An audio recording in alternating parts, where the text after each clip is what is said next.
ಶ್ರೀ ಗುರುಭ್ಯೋ ನಮಃ. ಫ್ರೆಂಡ್ಸ್, ಎಲ್ಲರಿಗೂ ನಮಸ್ಕಾರ. ಪ್ರೀತಿಯ ಮಕರ ರಾಶಿಯವರೇ,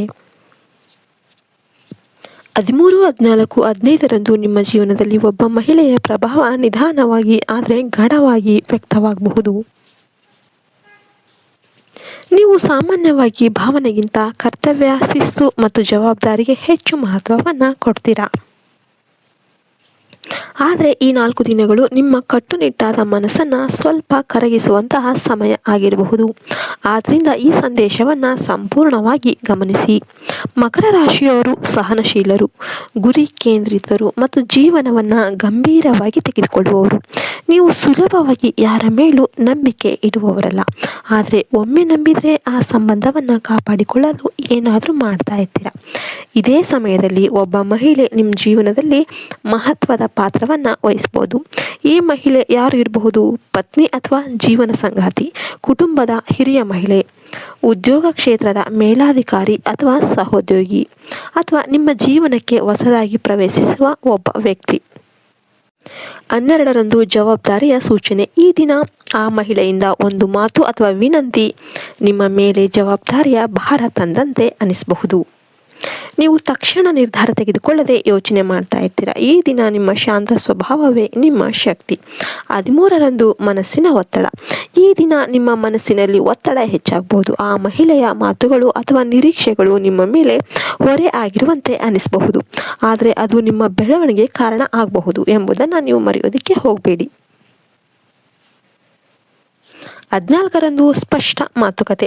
ಈ ದಿನ ನಿಮ್ಮಿಬ್ಬರ ನಡುವೆ ಗಂಭೀರ ಮತ್ತು ನೇರ ಸಂಭಾಷಣೆ ನಡೆಯಬಹುದು.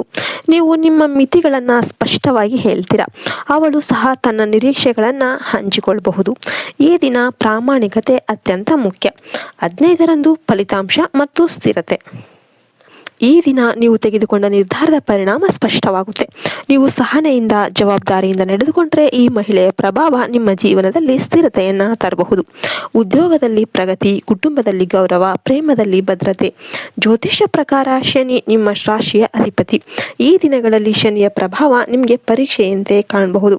ಆದರೆ ಅದೇ ಶನಿ ದೀರ್ಘಕಾಲದ ಫಲ ನೀಡುವ ಶಕ್ತಿ ಹೊಂದಿದ್ದಾನೆ. ಆದ್ದರಿಂದ ತುರ್ತು ನಿರ್ಧಾರ ಬೇಡ. ಮಕರ ರಾಶಿಯವರೇ, ಈ ಮಹಿಳೆ ನಿಮ್ಮ ಜೀವನದಲ್ಲಿ ಕೇವಲ ಭಾವನೆ ತರಲು ಬಂದಿಲ್ಲ. ಅವಳು ಒಂದು ಹೊಣೆಗಾರಿಕೆಯ ಪಾಠ. ಕೆಲವರಿಗೆ ಇದು ದಾಂಪತ್ಯದಲ್ಲಿ ಹೊಸ ಜವಾಬ್ದಾರಿ, ಕೆಲವರಿಗೆ ಇದು ಉದ್ಯೋಗದಲ್ಲಿ ಮೇಲ್ದರ್ಜೆಯ ಅವಕಾಶ, ಕೆಲವರಿಗೆ ಇದು ಆರ್ಥಿಕದಲ್ಲಿ ಸಹ ಸ್ಥಿರತೆ. ಹಣಕಾಸಿನ ವಿಷಯದಲ್ಲಿ ಎಚ್ಚರಿಕೆ ಅಗತ್ಯ. ಯಾವುದೇ ಒಪ್ಪಂದ ಅಥವಾ ಹೂಡಿಕೆಗೆ ಮೊದಲು ಸಂಪೂರ್ಣ ಪರಿಶೀಲನೆ ಮಾಡಿ. ಸಣ್ಣ ಪರಿಹಾರ ಹೇಳೋದಾದರೆ, ಶನಿವಾರದಂದು ಶನಿ ದೇವರಿಗೆ ಎಳ್ಳು ಎಣ್ಣೆ ದೀಪ ಹಚ್ಚಿ ಕಪ್ಪು ಅಥವಾ ನೀಲಿ ಬಣ್ಣದ ವಸ್ತ್ರವನ್ನು ಧರಿಸಿ ಮನಸ್ಸಿನಲ್ಲಿ ಸ್ಥಿರತೆ ಮತ್ತು ಸಹನೆ ಕೋರಿ ಪ್ರಾರ್ಥನೆ ಮಾಡಿ. ಮಕರ ರಾಶಿಯವರೇ, 12, 13, 14, 15 ಈ 4 ದಿನಗಳು ನಿಮ್ಮ ಸಹನೆ, ನಿಮ್ಮ ಜವಾಬ್ದಾರಿ, ನಿಮ್ಮ ಸಂಬಂಧಗಳನ್ನು ಪರೀಕ್ಷಿಸಬಹುದು. ಆದರೆ ನೀವು ಶಿಸ್ತು ಮತ್ತು ವಿವೇಕದಿಂದ ನಡೆದುಕೊಂಡಿದ್ದೆ ಆದರೆ ಈ ಮಹಿಳೆಯ ಪ್ರಭಾವ ನಿಮ್ಮ ಜೀವನದಲ್ಲಿ ದೀರ್ಘಕಾಲದ ಶುಭ ಫಲವನ್ನು ತರುತ್ತೆ. ನಿಧಾನವಾಗಿ ಆದರೆ ದೃಢವಾಗಿ ನೀವು ಮುಂದೆ ಸಾಗಿದ್ದೆ ಆದರೆ ನಿಮ್ಮ ದಿನಗಳು ಸ್ಥಿರವಾಗಿ ಒಳ್ಳೆಯ ದಿನಗಳು ಬರಲಿವೆ. ನಿಮಗೆಲ್ಲರಿಗೂ ಒಳ್ಳೆಯದಾಗಲಿ ಅಂತ ಹಾರೈಸ ಈ ವಿಡಿಯೋವನ್ನು ಮುಗಿಸ್ತಾ ಇದ್ದೇವೆ. ಫಸ್ಟ್ ಟೈಮ್ ನೋಡ್ತಿರೋರು ಚಾನಲ್ನ ಸಬ್ಸ್ಕ್ರೈಬ್ ಮಾಡ್ಕೊಳ್ಳಿ, ಪಕ್ಕದಲ್ಲಿರುವ ಬೆಲ್ಲೈಕನ್ನ ಪ್ರೆಸ್ ಮಾಡಿ ಮತ್ತು ವಿಡಿಯೋಗೆ ಒಂದು ಲೈಕ್ ಕೊಟ್ಟು ಜೈ ಶ್ರೀರಾಮ್ ಅಂತ ಕಮೆಂಟ್ ಮಾಡೋದನ್ನು ಯಾವತ್ತೂ ಮರಿಬೇಡಿ. ಜೈ ಹಿಂದ್, ಜೈ ಭಾರತ್ ಮಾತೆ. ಹರಿ ಓಂ ತತ್ಸತ್. ಸರ್ವೇ ಜನೋ ಸುಖಿನೋ ಭವಂತು.